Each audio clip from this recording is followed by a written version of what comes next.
Make this Everybody happen. but Road Dogg gets breakfast. This man joins us every single And week. you're going to ruin the show. We love to pick his brain because he knows about the Georgia Bulldogs. He knows about the coaching staff. He knows about the quarterback position, which always makes it a very, very interesting interview. He is former Georgia quarterback and forever member of the locker room, Hutson Mason, who joins Glad us to be here, I guess. in the locker room on the Fan 680 93.7 FM. Hut, right out of the gate, what stood out to you about the command and the execution that Mike Bobo and Gunner Stockton had with that offense winning against Ole Miss? Man, what stood out to me was Bobo put the ball in the right hand of his quarterback and said, hey, for us to win today, like, you're going to have to go play like a top quarterback in the country, and didn't just say it, but like actually gave him the opportunity. And Gunner proved a lot of people wrong, including some doubts about him and the ceiling of this team, myself. He played, flawless. A couple weeks ago against Alabama, we walked out of that game talking about the opposing quarterback, Ty Simpson, and just how great he played. And coming out of this game in a big-time environment that you had to have to stay alive in the SEC race, in the college football playoff race, Gunner Stockton played absolutely lights out. And so I think you walk away from that game Saturday going, man, okay, hold on. Like, if this is the offense we're getting, and if this is the quarterback we're getting the second half of the year, this changes your thoughts and your opinions on what the ceiling is for this Georgia football team. I thought the ceiling was always to be in the playoffs and have a chance to win a national championship. But what they've showed, Hut, over the resiliency against Tennessee, even against Alabama, you're a drop pass away from maybe winning that game. And against Ole Miss shows you, to me, how well coached they are and how tight they are as a group, because they just never quit. Ole Miss gave them a lot of reasons to quit in that game, and they never did. Totally. Kirby said it after the game. He goes, we're hard to kill. And he's exactly right. You have got to cut the head off the snake to beat Georgia. And what Ole Miss did was they just took the shovel out and they hit it. And, they didn't cut the head off. And Georgia just keeps biting, man. And 8 drives, they scored on 8. I think they had 8 total drives in the game. They scored on every single one of them. And you look at them going into the fourth quarter, and it felt very similar to Auburn, where you just kind of feel it like slowly turning.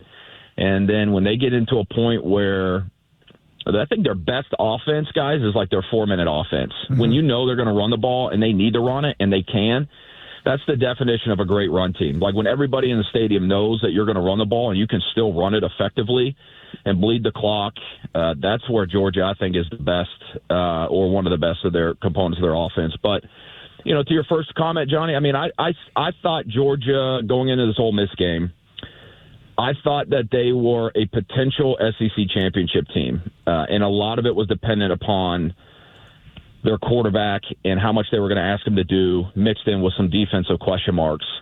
Now, if that's the Georgia you're getting, that's in tier 1. That's right there with Alabama, Oregon, Ohio State. That offense and that team being able to go punch for punch and score 40 points per game and be explosive like that, it just changes what I think the potential is for this team. And if anything, we've seen Kirby over the years. Georgia typically always gets better later in the year.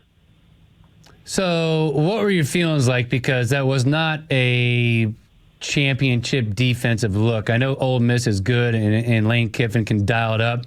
But, boy, 5 for 5 to start the game for touchdown drives, dude, that's insane. What were your feelings like watching that thing take place? Well, I kind of came in. I don't know what Georgia fan came in thinking, oh, boy, you know what? The way we've performed the past couple of weeks, we're going to slow down this Ole Miss offense. And so I think a lot of people probably went into that game going, man, Georgia's going to have to go punch for punch to compete, and 5 for 5 touchdowns. It's very concerning, and I think what concerns you the most is the corners, is the secondary. And Kirby talked about it after the game, but I think one of the adjustments him and Glenn Schumann came to realize was if we're going to lose, we're not going to lose playing zone and allow Trinidad to just sit back there and pick us apart. And so they kind of got out of zone and they went to man. And it's risky because you've got some corners right now for Georgia that are not playing very well. And they're young and they're youthful and they need to get better. But they struggle playing in man, and they gave up some plays, and they're grabby and highly likely to get a PI thrown on them. But it's like Kirby said in the postgame, he's like, I'm not going to sit there and die playing zone coverage. And so they went to man, and I think when you look at this team, it's just going to come down to, can they get maybe a couple opportunistic turnovers in big games? I think some of the hardest games, though, are behind them. Yeah. I mean, they only have Texas and Mississippi State left in conference play.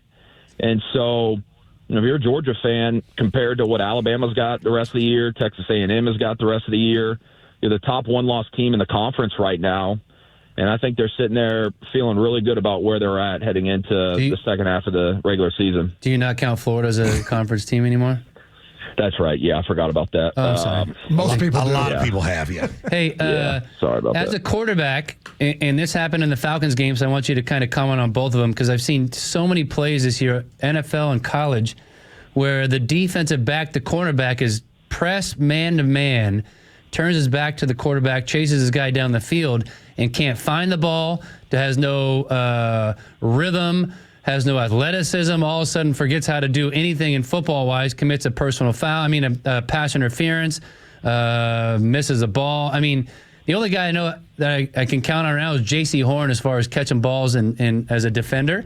Talk about how scary that can be for a DB who has to go man-to-man, bump, run against a good athlete, and then what you saw last night on Sunday Night Football where the Falcons Michael Penix refused to go to our unicorn one-on-one against a little DB in an important part of the game.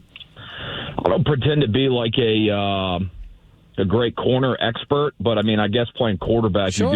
you do learn how to attack man coverage. And one of the things I see, it's like an epidemic in college football. Pros as well. You could throw it in there, but I'm watching college football across Saturday, and I'm going, man, the corner play in college football and even in pros is as bad as I remember it being in a long, long time. The amount, like if I was playing quarterback or I was coaching quarterbacks, I would literally coach my quarterbacks. If you have a one-on-one situation and you do not throw it up and give the guy a chance to make a play, I'm not talking about airmail it 10 yards out of the throw it 10 yards past him. I want you to underthrow it on purpose and give the guy a chance to make a play. These DBs right now in college and pro, they're so panicky. Their mechanics are so bad. They're technical. And I don't know if it's just they don't have a lot of reps playing man, or if it's just really become hard, or the receivers have gotten better. But you saw in the Georgia game, you saw it with Ole Miss, you see it across college football. If you throw it up and you give your guy a chance to win, especially in the NFL where it's a spot foul, it's a game-changing penalty. Yep. It is a game-changing play. And I think if you want to tie it into the Falcons, the one thing that's frustrating is, and you saw this last night, if you're going to play man coverage and you've got a 4th overall pick out wide, that's one-on-one, and you don't throw it up to him and give him a chance or even look his way like Penix did last night a couple times, number one, it tells me that you have absolutely no faith in your 4th overall pick. And the good teams in the NFL, like they just have a guy out there at X that they'll just throw it up to, and it'll back shoulder fade it and he'll catch it, or they get a PI. And so I just think that's an element of the Falcons offense that's non-existent. It doesn't happen. We don't see it a lot. But the corner play really across NFL and college, I feel like nobody's talking about it, but it is as bad as I've seen it in a long, long time. Hutson Mason joining us here in the locker room via the Loud Security Systems News Maker line. After watching the game last night, Falcons lose to the 49ers. What's your overall assessment on the quarterback situation? When they've been good and decent at the position, they win games. When they are not, bad things happen, like 3 losses. Well, you know, everybody you can immediately, assess the quarterback play, and we're always going to do that. Does Penix have opportunity? Yes. I think there's some things with his game right now. I know Finn was talking about it last night. Like, you look around the NFL, the best teams have mobile quarterbacks. That's just the reality, guys. The best teams have mobile quarterbacks, and they're the hardest offenses to defend. And I don't really know what Michael Penix is as a athlete back there. I think he's got a ton of potential as a thrower. But there are opportunities where I think he could tuck it. He could use his legs as a check down, and maybe he's just not that guy. I don't know. I haven't really seen him try to a lot, but it's an element of his game that I think is could make this offense harder to defend. So that's kind of one thought. The other thought is clock management continues to hurt the Falcons and Raheem Morris. The 3 points right before the half end up playing a huge role in the game. The decision to not kick the 53-yard field goal at the end of the game, to me, the analytics there, I would love to know what they say, because a 53-yard field goal, that's that's got to be like 70%. I'm throwing some numbers out there, like near 70 to 80% hit rate in the NFL. I mean, a 53-yard field goal, if you're on an NFL roster and you can't make a 53-yard field goal, like you shouldn't be on the team. They didn't even trot the guy out there. So it's embarrassing. To me, it tells you all the lack of faith that they have in their field goal kicker. But clock management continues to hurt them.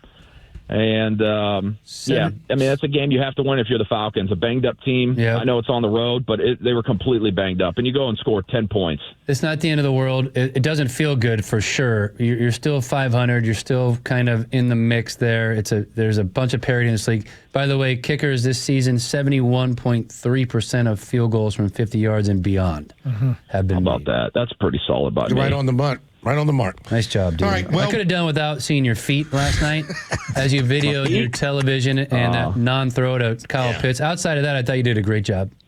Thank you. I'll keep sending the videos. I'll try to keep the feet out of them. Thank you. Thank you just very get much. a pedicure first is really all we ask. Please. Okay. Maybe work that in a busy schedule. You're a quarterback. You're coachable. Well, we look forward. You got plenty of time. There's a cush job you got now, dude.